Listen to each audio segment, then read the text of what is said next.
السلام علیکم ملګرو، څنګه له خیر دی؟ بس دا خو د مازدیګرۍ ټیم دی او روژه ماتي ته بس تقریبا 15-20 منټ پاتې دي. ما وی دي مسافر وروڼو ته دا ماحول وښیم. دا خو غنم دي، بس سرې بلې شوي دي او بس لږ پاتې دي. او دا تماکوان دي، دا پارامي تماکوان دي او څه نور لا ولاړ دي او بس غنم پر یبلو باندې دي. نو دا د مسافرو دپاره ما وی چې دا دغه کړمه او زه اوس راوتی یم. دا دغه دی، دا کوکار دی. دې پر وګوره هلکه، دا کوکار دی. هم ډېر خوشحالېږي دی چې زه رانولم دا ټیم، نو دی ته تنګ وي. دی چې زه دا ټیم راولم نو دی هیله چې کوم دی طبیعت یې فرش شي.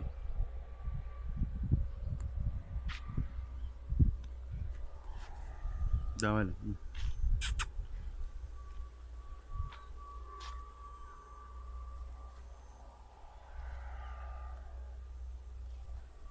ده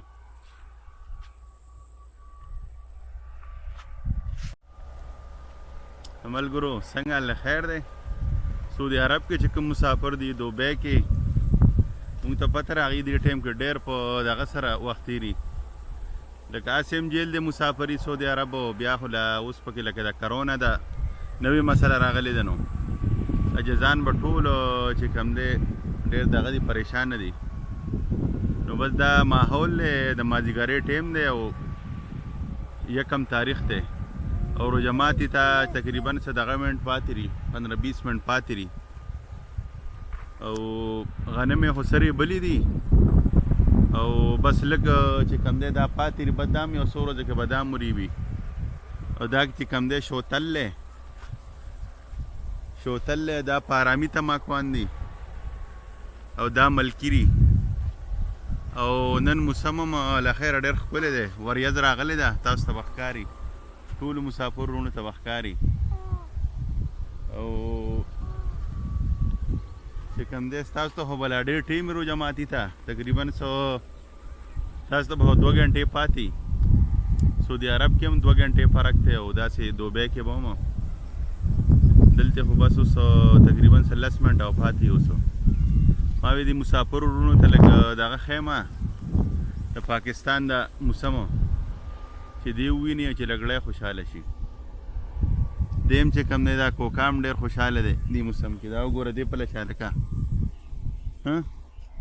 یا غرې یا پله وګوره شابه. کاکاجیګانو ته وګوره، ها کاکاجیګانو ته وګوره یا پر چا. دا کوکام ډېر خوشحاله دی په دې موسم کې.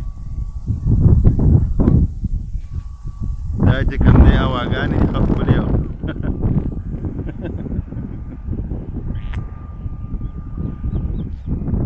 دا چې کوم دی ډېر ښکلې هوا چې کوم دی چلیږي دې ټایم. بس مسافر وروڼو به دعاګانو کې یاد ساتئ. نو سبا کې به انشاءالله بیا تاسو له زه ویډیو کوم روزانه چې کم موسمي که نه نا به تاسو ته زه ښیم انشاءالله. بس خدای پاک دې تاسو په کلي باندې ثواب وکړي. ټولو مسافرو دعاګانو کې یاد ساتئ. ها، السلام علیکم.